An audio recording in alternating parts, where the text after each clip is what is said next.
Vinícius, e hoje eu vou estar fazendo a apresentação do trabalho final da matéria de Arquitetura e Organização de Computadores, e eu vou estar explicando um pouquinho sobre a arquitetura que eu escolhi para a apresentação do trabalho final e o porquê me levou a escolher esse tipo de arquitetura. A arquitetura que estamos falando é a arquitetura de Von Neumann com um processador RISC, um modelo clássico onde as instruções e dados compartilham a mesma unidade de memória. Vamos lá. Por que eu escolhi a arquitetura de Von Neumann para esse tipo de apresentação? Porque é uma arquitetura simples, de fácil entendimento.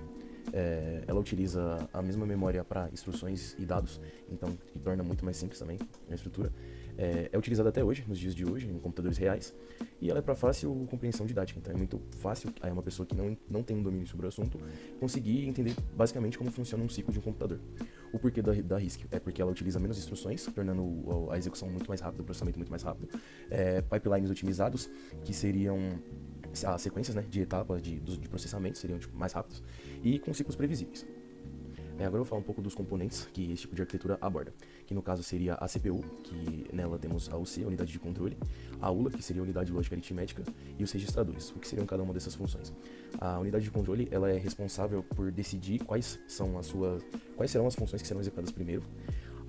Os registradores, eles vão, como o próprio nome já diz, né, eles registram e enviam um sinal para a ULA, e a ULA seria responsável por realizar todas as operações para o sistema rodar. As memórias seriam as memórias RAM, que é a memória de acesso randômico, né? Ou seja, ela não guarda nenhum tipo de informação. Tem a outra memória, seria a memória ROM, que essa memória ela é capaz de armazenar dados permanentes mesmo que o computador seja desligado.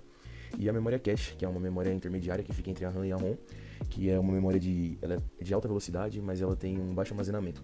Então, ela é utilizada, ela fica próxima ao processador e é utilizada para que o processador ele consiga fazer a leitura mais rápido de dados que você está usando frequentemente no computador. Barramentos, que são responsáveis por fazer as transferências, né, de dados, endereços e entre outras coisas. Os dispositivos de entrada, que seriam mouse, teclado, sensor, entre outras coisas. E os de saída, que podem ser monitor, impressor, alto-falante, e aí tem uma infinidade de dispositivos.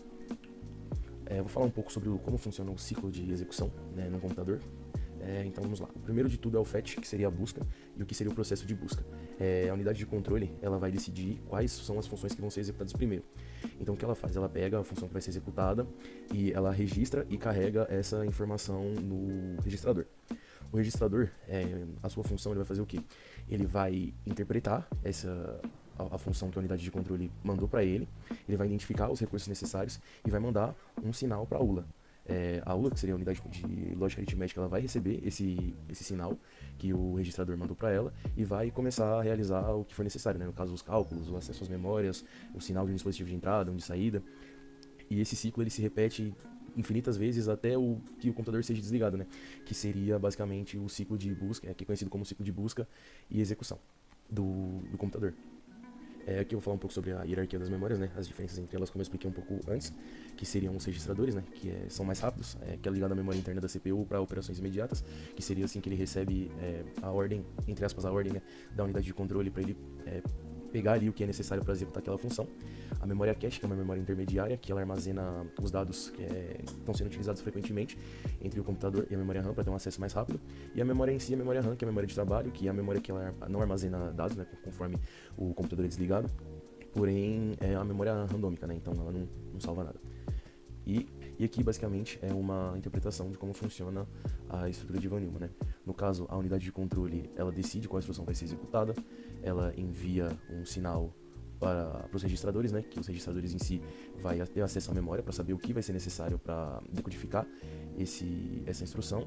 Ela envia para a unidade aritmética, que por si ela vai fazer a decodificação, né? Vai fazer os cálculos, acessar as memórias, os dispositivos necessários e basicamente fica nesse ciclo infinito, onde vai surgir uma nova instrução, vai mandar para o registrador chega na memória que é necessário, retorna para a unidade aritmética tem acesso às memórias, sejam elas a RAM, a cache ou a ROM, para fazer com que envie para um dispositivo de saída que você quer utilizar. Basicamente, essa é a minha apresentação sobre a arquitetura que eu escolhi. Espero que você tenha gostado. Muito obrigado pela atenção. Até a próxima.